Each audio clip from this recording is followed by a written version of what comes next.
السلام علیکم ورحمۃ اللہ۔ درود شریف پڑھ لیجیے۔ اللہم صلی علی محمد وعلی آل محمد کما صلیت علی ابراہیم وعلی آل ابراہیم انک حمید مجید۔ اللہم بارک علی محمد وعلی آل محمد کما بارکت علی ابراہیم وعلی آل ابراہیم انک حمید مجید۔ نحمده ونصلي ونسلم على رسوله الكريم اما بعد فاعوذ بالله من الشيطان الرجيم بسم الله الرحمن الرحيم انا نحن نزلنا الذكر وانا له لحافظون صدق الله العظيم۔ محترم معزز بزرگوں، دوستوں، قابل احترام ماؤں بہنوں، کافی دیر آپ کو انتظار کرنا پڑی۔ اس وقت دو تین باتیں بس عرض کروں گا۔ پہلی امتوں میں اور اس امت میں یہ فرق ہے کہ پہلے نبیوں پر جو کتابیں نازل ہوتی تھی وہ کتاب صرف اللہ کا نبی پڑھ سکتا تھا، امتی نہیں۔ نبی قرآن اور نبی کتاب اپنے اوپر نازل ہونے والی تلاوت کرتا تھا، قوم سنتی تھی۔ نبی کی مجلس میں جب تک لوگ یاد موجود رہتے تھے وہ کتاب یاد رہتی تھی، جب نبی کی مجلس سے چلے جاتے تھے وہ کتاب بھول جاتی تھی۔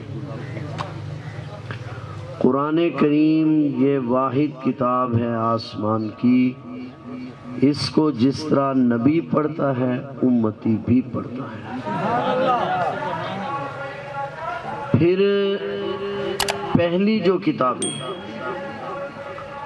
ان میں سب سے بڑی کتاب قرآن کریم کے بعد وہ تورات ہے۔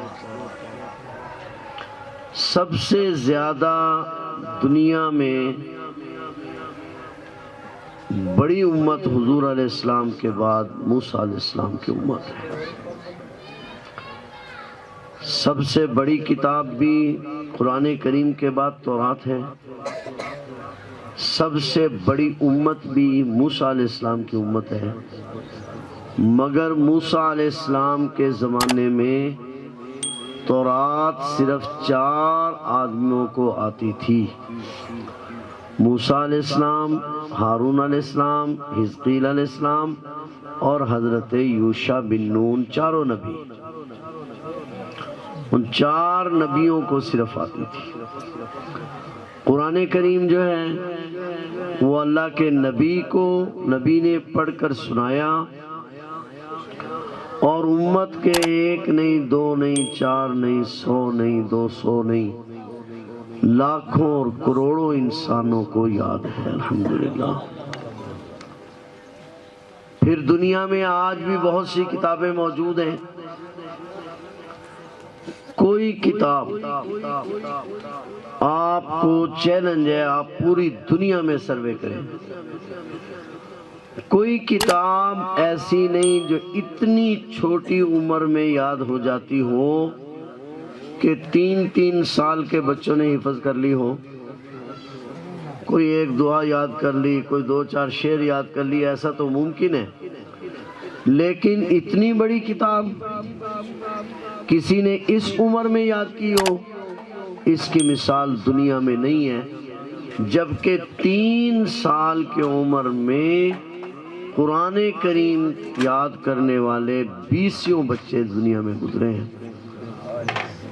خود امام شافعی رحمۃ اللہ علیہ کے استاد تھے، انہوں نے 3 سال کی عمر میں قرآن کریم حفظ کیا تھا، 3 سال کی عمر۔ اچھا، پھر قرآن کریم جس طرح بہت چھوٹی عمر میں یاد ہو جاتا ہے، حتیٰ کہ ہمارے قریب کے بزرگوں میں تبلیغی جماعت کے بزرگ تھے حضرت شیخ الحدیث مولانا محمد زکریا رحمۃ اللہ علیہ، وہ لکھتے ہیں کہ میرے والد صاحب جو تھے مولانا یحییٰ صاحب رحمۃ اللہ علیہ، ان کا جب ماں کا دودھ چھوٹا 2.25 سال کی عمر میں، اس وقت ان کو قرآن کریم کا پاؤ پارا زبانی یاد تھا۔ تو یہ قرآن کریم کا معجزہ ہے۔ اچھا، جس طرح یہ قرآن کریم بہت بچپن میں یاد ہو جاتا ہے، اس طرح قرآن کریم بڑی عمر میں بھی یاد ہو جاتا ہے۔ عام طور پر تو یہی کہا جاتا ہے کہ بچپن میں تو یاد ہو جاتا ہے آدمی کو، لیکن بڑی عمر میں کوئی چیز یاد نہیں ہوتی۔ مگر دنیا میں لاکھوں مثالیں موجود ہیں، ہمارے قریب کے بزرگوں میں ہی، جماعت کے بزرگوں میں ہی گزرے ہیں۔ حضرت مولانا عمر پالن پوری صاحب رحمہ اللہ تعالی، انہوں نے قرآن کریم 55 سال کی عمر تھی ان کی جب انہوں نے قرآن کریم حفظ کیا، 55 سال کی عمر۔ بلکہ وہ جب ان سے کوئی پوچھتا تو آپ فرمایا کرتے، لوگ بچپن میں حفظ کرتے ہیں اور میں نے 55 میں حفظ کیا ہے۔ لوگ بچپن کے حافظ ہیں اور میں 55 کا حافظ۔ ہماری ایک بھابھی تھی، انہوں نے بھی تقریباً 55 سال کی عمر میں قرآن کریم حفظ کیا۔ اچھا، بڑی عمر میں بھی بہت لوگ گزرے ہیں۔ شیخ العرب والعجم سید حسین احمد مدنی، اور بڑی عمر میں اور جلدی، کئی سال پہلے کی بات ہے، بھلوال میں تقریر کر رہا تھا اور میں نے کہا کہ اس امت میں بہت سارے لوگ ہیں جنہوں نے 1 سال میں قرآن کریم حفظ کیا ہے، اور بہت سارے لوگ ہیں جنہوں نے 6 مہینے میں قرآن کریم حفظ کیا، اور بہت سارے لوگ ہیں جنہوں نے 1 مہینے میں قرآن کریم حفظ کیا، 2 مہینے میں قرآن کریم حفظ کیا۔ تو تقریر کے دوران ایک پروفیسر صاحب کھڑے ہوئے اور انہوں نے کہا جی کہ میں نے بھی الحمدللہ 3 مہینے میں قرآن کریم حفظ کیا۔ ہمارے سرگودے کے قریب 74 چک ہے، وہاں کے ہمارے ایک دوست ہیں ماسٹر غلام مصطفیٰ صاحب، ان کی بچی نے ہمارے مدرسے میں قرآن کریم حفظ کیا ہے، 2 مہینے میں قرآن کریم حفظ کیا، 2 مہینے۔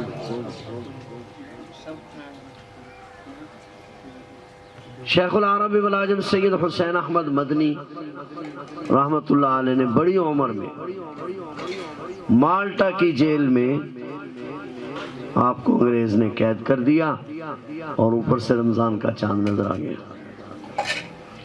استاد اور شاگرد دونوں جیل میں تھے۔ اب استادوں نے کہا، شیخ الہند مولانا محمود حسن نے، کہ بھئی کیا بنے گا، رمضان المبارک آ گیا اور ہم نے تو کبھی قرآن سننے کا ناغہ نہیں کیا، تو نہ تو تم حافظ ہو نہ میں حافظ ہوں، تو کیا بنے گا قرآن سننے کا؟ تو کہا جی حضرت میں کوشش کرتا ہوں۔ چنانچہ آپ نے رمضان المبارک میں مالٹا کی جیل میں 29 دن میں قرآن کریم حفظ کر لیا، جیل میں۔ اسی طرح حجت الاسلام مولانا محمد قاسم نانوتوی رحمت اللہ علیہ، جنہوں نے دارالعلوم دیوبند کی بنیاد رکھی تھی، آپ ایک مرتبہ حج کے لیے تشریف لے جا رہے تھے، اور راستے میں، وہ پہلے زمانے میں 3 4 مہینے کا سفر ہوتا تھا، بحری جہاز ہوتا تھا بڑا، اب تو وہ شپ آ گئی ہے، وہ تو تیز چلتی ہے، وہ آہستہ چلتا تھا، بڑا جہاز ہوتا تھا، 6 مہینے سال لگ جاتا تھا حجاج کرام کو۔ تو وہ جو جہاز میں سوار ہوئے حج کے لیے جانے کے لیے، تو رمضان آ گیا حج میں ہی، سمندر میں ہی، تو تراویح پڑھنے کے لیے گئے، تو پتہ چلا کہ جو امام ہیں، کیونکہ اس میں جہاز میں مساجد بھی ہوتی تھی، کہ امام صاحب جو ہیں وہ تو حافظ نہیں ہیں، تو بھئی کیا بنے گا، اب رمضان مبارک آ گیا۔ تو حضرت نانوتوی رحمت اللہ علیہ نے فرمایا اچھا چلو کل دیکھیں۔ تو آپ نے پارہ پہلا یاد کرنا شروع کیا، شام تک دیکھا کہ پارہ یاد ہو گیا ہے، تو پارہ سنایا، چنانچہ سمندر میں، جہاز میں انہوں نے پورا قرآن کریم رمضان المبارک میں حفظ کر لیا اور وہاں سنا دیا۔ تو یہ قرآن کریم کا معجزہ ہے کہ یہ کتاب اتنی جلدی یاد ہو جاتی، ورنہ اتنی بڑی کتاب کا یاد کر لینا اس طرح یہ ممکن نہیں. اور بڑی عجیب عجیب باتیں ہیں قرآن کریم سے متعلق. وقت بہت ہو گیا ہے. ہمارے قریب کے بزرگوں میں قریب کی باتیں سنا رہا ہوں. ہندوستان میں ایک شہر ہے پانی پت. پانی پت کی لڑائی مشہور ہے انگریز کے زمانے میں. تو پانی پت کے دو بزرگ گزرے ہیں، قاری فتح محمد پانی پتی اور قاری رحیم بخش پانی پتی. قاری فتح محمد پانی پتی رحمہ اللہ تعالیٰ کو ہم نے دیکھا تو نہیں ہے، مگر وہ بہت قریب کے زمانے میں ابھی گزرے ہیں. 84 میں یا 83 میں ان کا انتقال ہوا. ان کے بارے میں مشہور تھا، نابینا تھے، کہ جب وہ چھوٹے بچے تھے نا تو ایک ہی بیٹا تھا، والد صاحب فوت ہو گئے تھے. تو والدہ صاحبہ قاری صاحب کو روزانہ مدرسے میں چھوڑ آتی اور چھوٹے بچے پھر شرارتی بھی ہوتے ہیں، کبھی جانے کو دل کیا کبھی نہ کیا. تو والدہ صاحبہ روزانہ پکڑ کے لے جاتی مدرسے، اور پھر جس طرح ہمارے ہاں رواج ہوتا ہے نام بدلنے کا، فتح محمد فتح، تو کہا کرتی کہ فتح قرآن پڑھ لے، میں مر گئی تجھے کس نے پوچھنا ہے. اکیلے جو تھے، والد صاحب ایسے نہیں تھے. تو روز ہی یہ بات کہتی کہ فتح قرآن پڑھ لے، میں مر گئی تو پھر تجھے کون پوچھے گا. ظاہر ہے والدین کے بعد کون پوچھتا ہے بابا. وہ تو والدین کی قدر تو والدین کے دنیا سے جانے کے بعد ہی پتہ چلتی ہے. دنیا میں خالص محبت کا اگر وجود ہے تو وہ صرف والدین کے دم سے ہے. تو بہرحال روز والدہ صاحبہ یہی کہتی کہ پتے پڑھ لے، میں مر جاؤں گی تجھے کون پوچھے گا. اب اللہ کا کرنا ایسا ہوا کہ فتح محمد رحمہ اللہ تعالی جو تھے ان کو قرآن کریم سے عشق ہو گیا. قرآن کریم یاد کیا، حفظ کیا، پھر سبع عشرہ کی کورس کیا قرات کا، اور قرآن کریم پڑھنے کا آپ کو اتنا جنون ہو گیا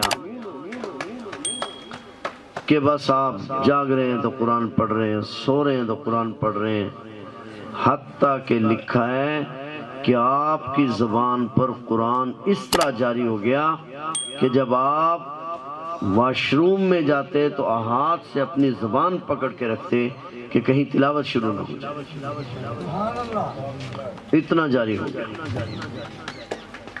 انسان ہے نا، طبیعت بس جس طرف چلی جائے چلی جائے. تو اب یہ ہوا کہ قاری صاحب رحمہ اللہ تعالیٰ کی عجیب حالت تھی کہ بس قاری صاحب جاگ رہے ہیں صبح سے شام تک تلاوت تلاوت تلاوت.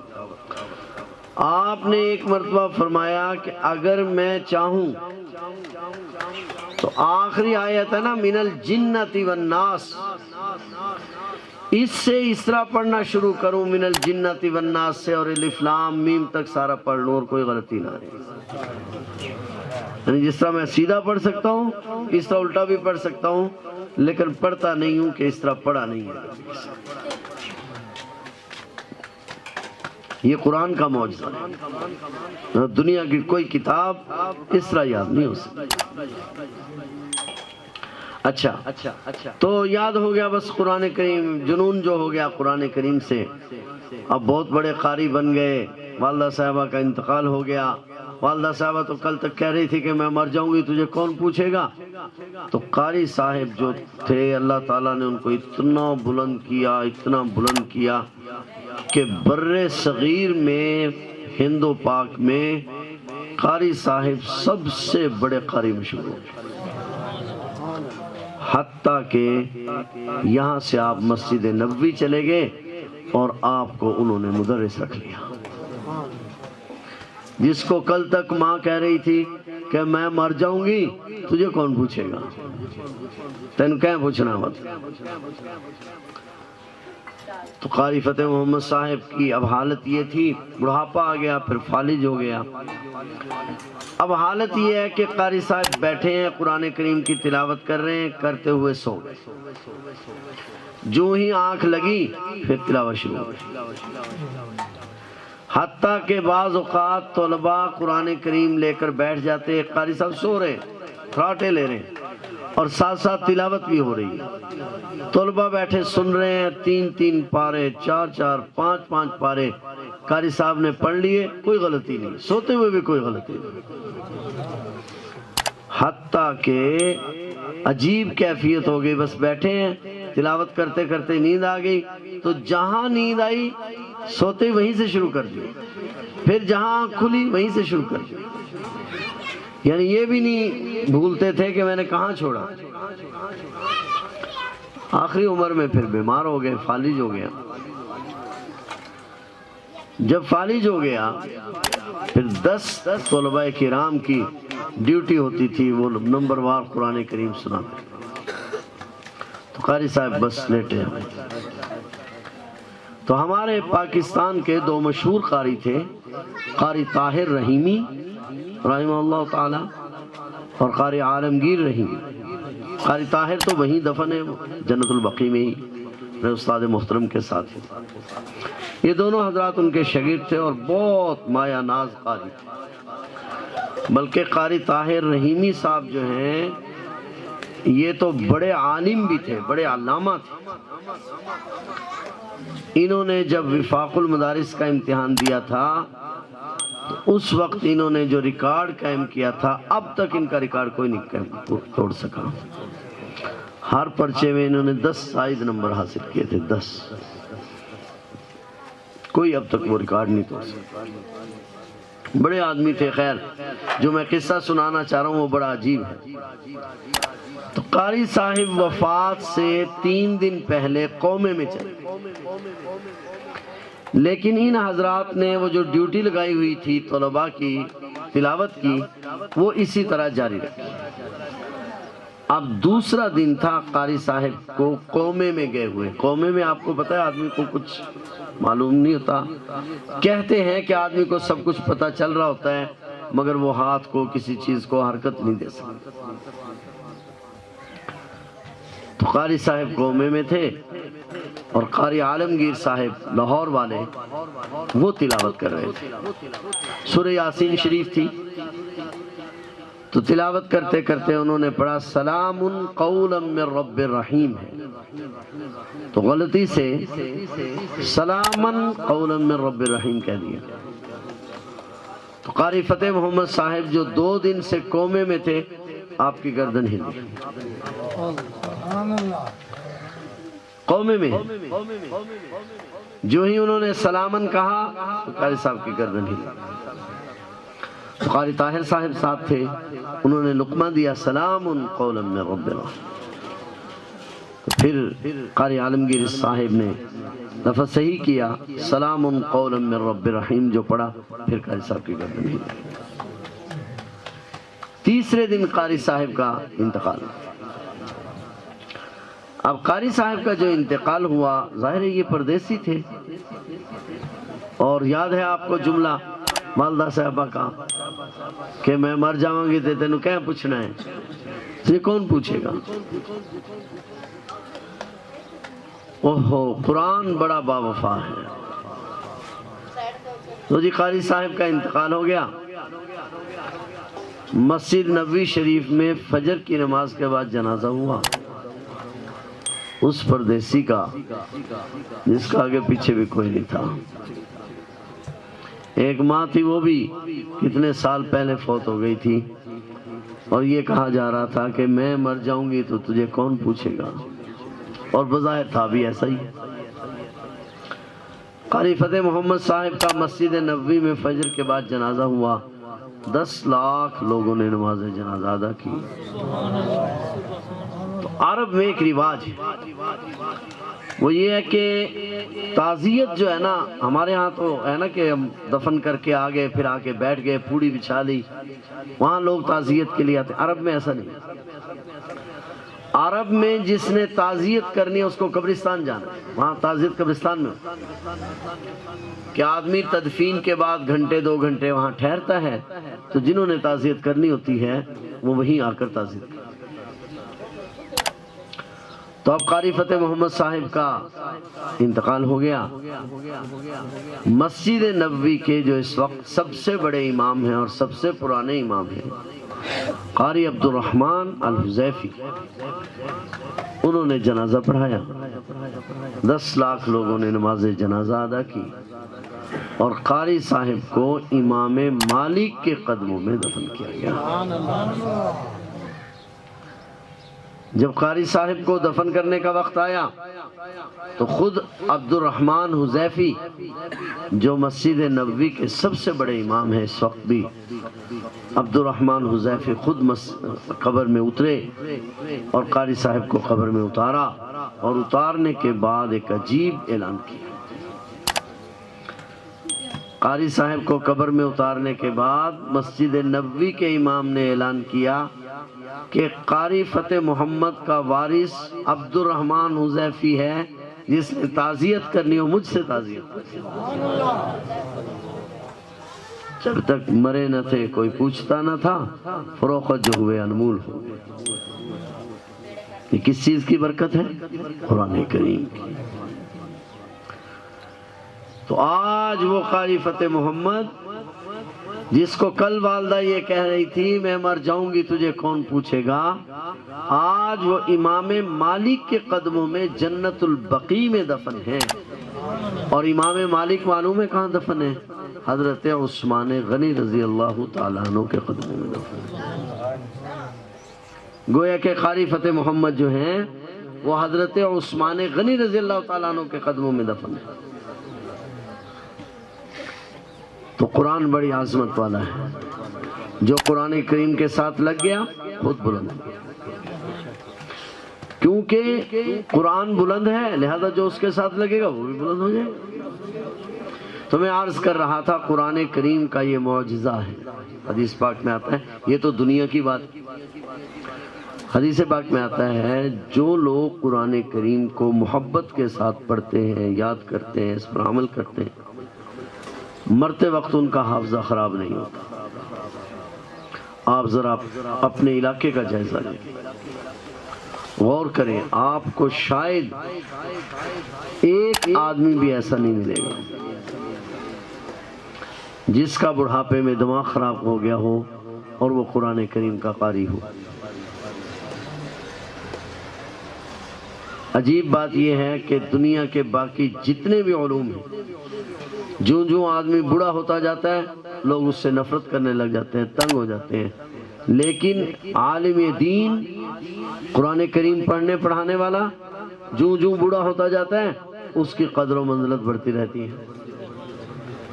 یہ منظر اگر آپ نے کبھی دیکھنا ہو نا، تو میں اکثر دوستوں کو کہا کرتا ہوں کبھی آپ صبح سویرے اسلام آباد کی کسی سڑک پر جائیں نا، تو جتنے ریٹائر افسر ہیں، کوئی کرنل ہے، کوئی جرنل ہے جی، کوئی جج ہے، کوئی سیشن جج ہے، اور کوئی سپریم کورٹ کا جج ہے، کوئی ہائی کورٹ کا جج ہے، کسی کو آپ دیکھیں گے وہ کتے لے کر جا رہا ہوگا، کسی کو آپ دیکھیں گے کہ جناب اس کو گھسیٹ کر لے جا رہے ہوں گے، اور مطلب ان کی زندگی یہاں ختم ہوتی ہے. اور حافظ قرآن کی زندگی، عالم دین کی زندگی، قرآن کریم سے وابستہ ہونے والے کی زندگی، کبھی ہم سنتے ہیں کہ جی قرآن کریم پڑھا رہے تھے، پڑھاتے پڑھاتے انتقال ہو گیا. نماز پڑھ رہے تھے، نماز پڑھتے پڑھتے انتقال ہو گیا. ہمارے دوست ہیں مولانا صاحب کے بھی، قاری عبید الرحمن صاحب کے والد صاحب کا چند سال پہلے انتقال ہوا. فجر کی نماز کے بعد بیٹھے، چائے پی، ناشتہ کیا، بچوں کے ساتھ بیٹھے، قرآن کریم سن رہے تھے بچے کا. سنتے سنتے وہ پڑھ رہے تھے، پیچھے پیچھے بچہ پڑھ رہا تھا، پڑھتے پڑھتے انتقال ہو گیا. تو یہ کیسی عجیب موت ہے اور کیسی سہانی موت ہے کہ آدمی مالک کا کلام پڑھتے ہوئے دنیا سے رخصت ہوئے۔ پچھلے دنوں جنگ میں ہمارے ایک دوست کی ہمشیرہ فوت ہو، تو قاری ادریس صاحب تھے پانی پتی، فوت ہو گئے وہ بھی، تو ہم تعزیت کے لیے گئے، تو بات چیت شروع ہوئی، تو قاری صاحب نے بتلایا جی کہ جس مکان میں آپ لوگ بیٹھے ہیں نا، میری ہمشیرہ نے اس مکان میں 60 سال قرآن کریم پڑھایا، 60 سال، اور کہنے لگے کہ 2600 بچیوں نے میری ہمشیرہ کے پاس قرآن حفظ کیا، 2600 بچیوں، تو کتنا بڑا ذخیرہ آخرت ہے۔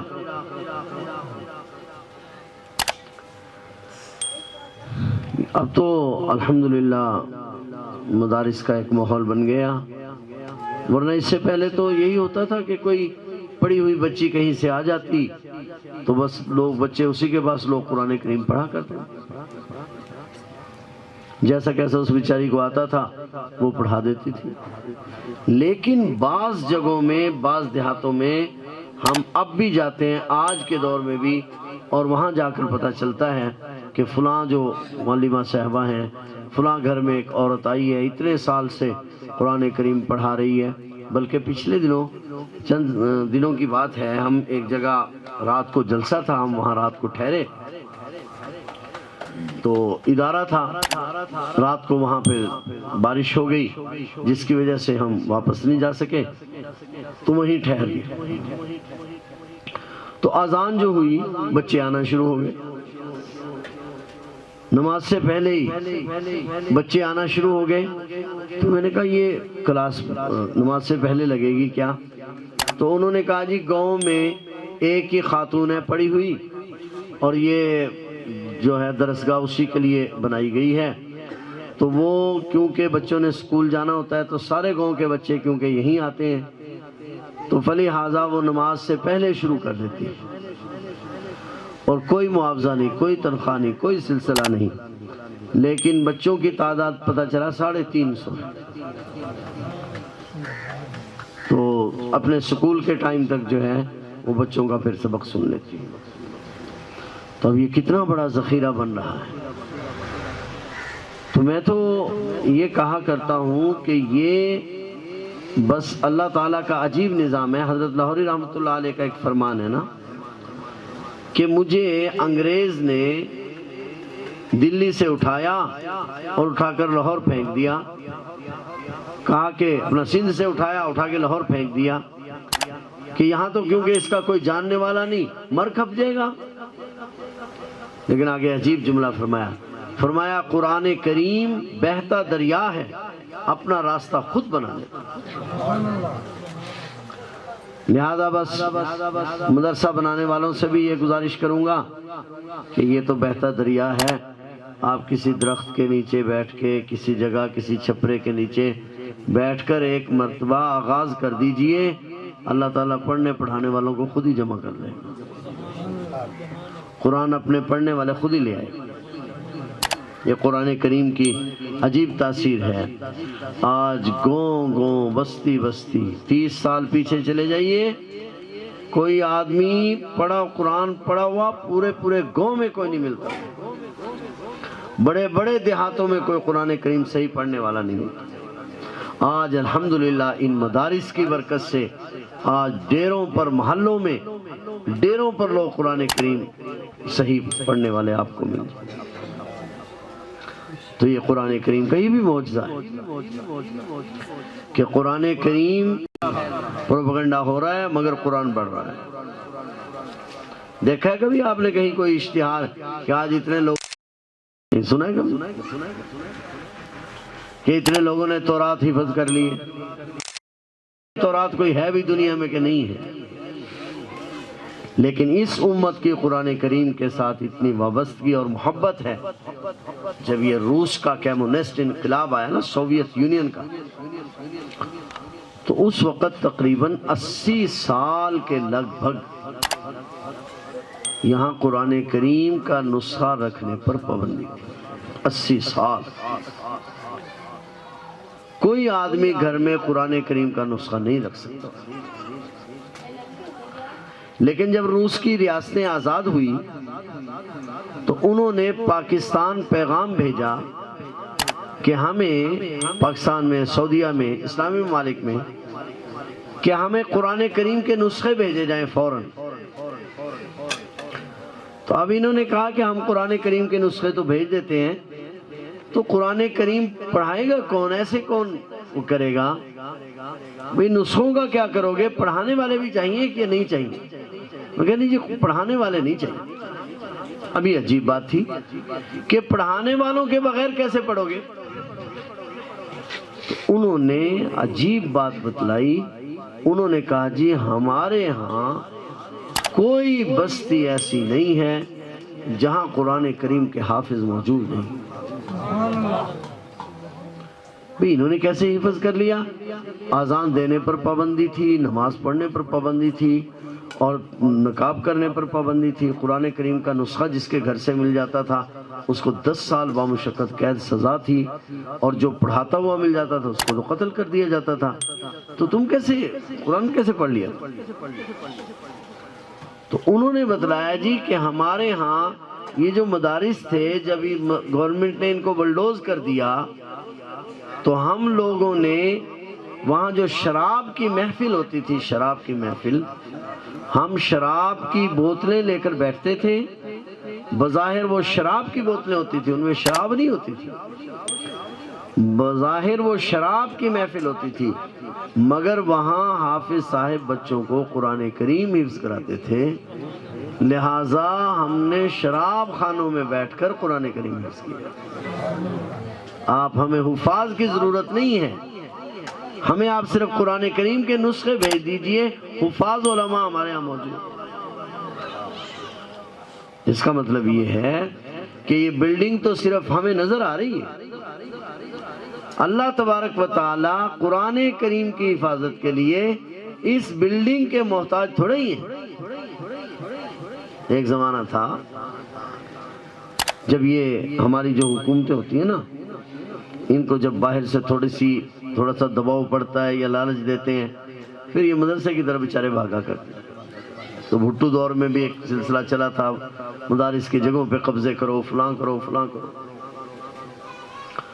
تو اس وقت علامہ یوسف بن نوری رحمۃ اللہ علیہ ہمارے بزرگ تھے. انہوں نے کہا کہ بھٹو صاحب آپ یہ سمجھتے ہیں کہ مدرسہ بلڈنگ کا نام ہے، بلڈنگ ہم ختم کر دیں گے تو مدرسہ ختم ہو جائے گا، کر دو تم ختم. ہمارے آباء و اجداد نے پہلے بھی درختوں کے نیچے بیٹھ کر قرآن پڑھایا ہے، ہم پھر بھی درختوں کے نیچے بیٹھ کر قرآن پڑھا لیں. اس سے کیا ہو جائے گا؟ یہ قرآن کریم کوئی بلڈنگوں کا محتاج تھوڑا ہی ہے. اگر درخت کے نیچے بیٹھ جائیں گے اللہ تعالیٰ وہیں سے چشمہ جاری کر دیں گے.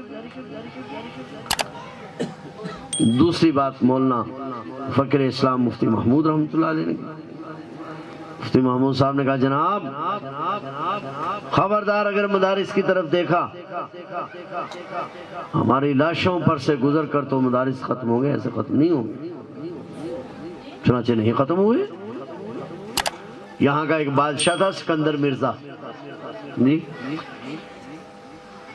جب بادشاہ بن جاتے ہیں نا، بندے کے پاس پیسہ آ جائے، کوئی عہدہ آ جائے، پھر دماغ خراب ہو جاتا ہے. تو اس نے جناب کہا کہ میں نے نا ایک کشتی بنائی ہے، کشتی چاندی کی. سارے جو مولوی ہیں نا، یہ ان سب کو میں کشتی میں بٹھا کے کالے پانی میں ڈال کر آؤں گا. تو ہمارے ایک بزرگ تھے، قلندر قسم کے آدمی تھے، حضرت مولانا غلام غوث ہزاروی رحمۃ اللہ علیہ. انہوں نے چھوٹے چھوٹے بچے قرآن کریم پڑھ رہے. اب یہ جو بچہ کھڑا ہونا بیٹے، جزاک اللہ، اس بچے کو آپ 10 روپے دے کر دکان پر نہیں بیٹھتے، دکان پر نہیں بھیجتے. اگر ماں دکان پر بھیجے گی تو 10 بار نصیحت کرے گی، بیٹا پیسے قابو کر کے رکھنا، پاکٹ میں پا لینا، کوئی بیٹے تم سے چھین نہ لے، یہی بات ہے کہ 10 نصیحتیں کرے گی ماں، بیٹا پیسے اس طرح لے جانا، چھپا کے لے جانا، بیٹا تجھ سے کوئی چھین نہ لے، تو اپنے بڑے بھائی کے ساتھ جانا، ایسی ہے۔ آپ 10 روپے کا اعتماد اس بچے پر نہیں کر رہے، مالک کائنات 30 پاروں کا اعتبار اس پر کر رہے ہیں۔ عجیب بات نہیں؟ آپ 10 روپے کا اعتبار نہیں کر رہے، یہ اللہ کا عجیب نظام ہے۔ عقل تو چاہتی ہے کہ اللہ تعالیٰ حفاظ بناتا سکالروں کو، بڑے بڑے ذہین ذکی لوگوں کو، لیکن اللہ تعالیٰ نے کیا کیا کہ سارے گاؤں میں جو نالائق بچے ہوں گے، جو انگلش میڈیم میں نہیں چل سکیں گے، ہم ان کو مدرسے میں چھوڑائیں گے، اللہ انہی کو حافظ بنا دے گا۔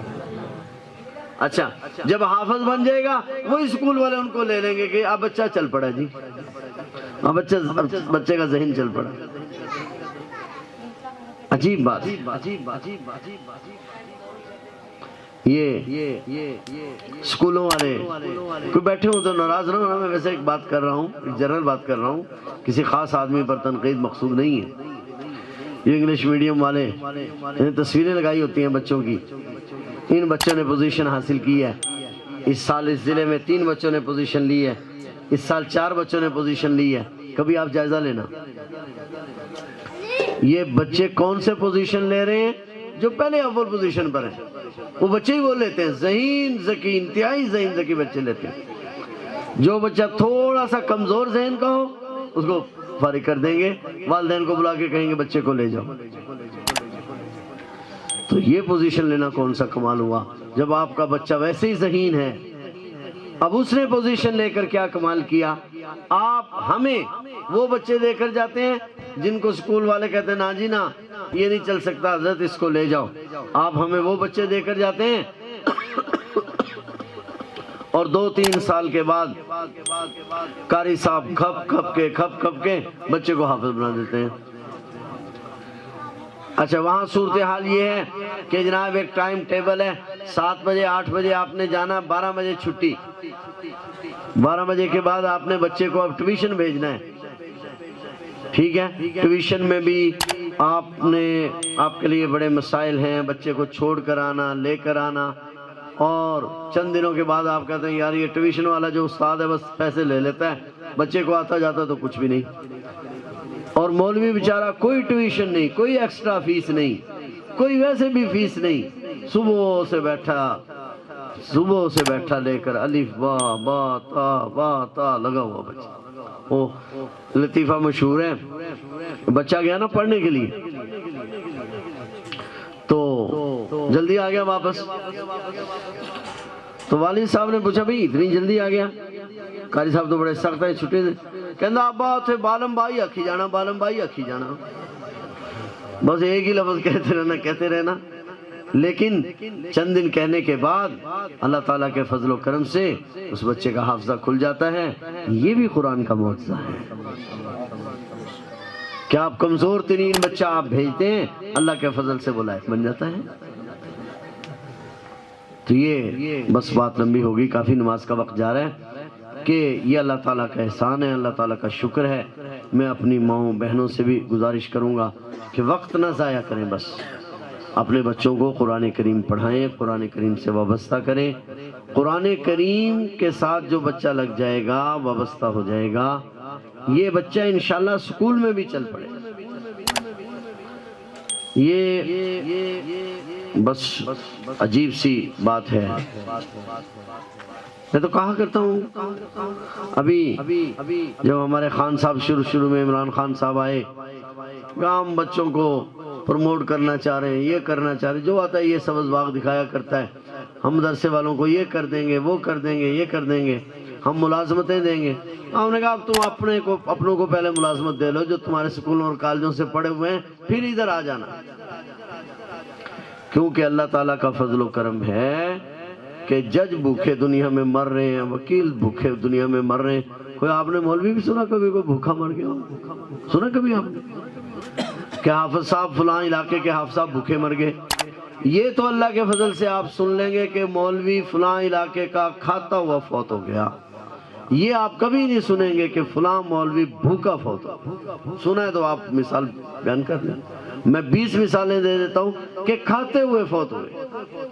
بھوکا کوئی نہیں فوت ہوا.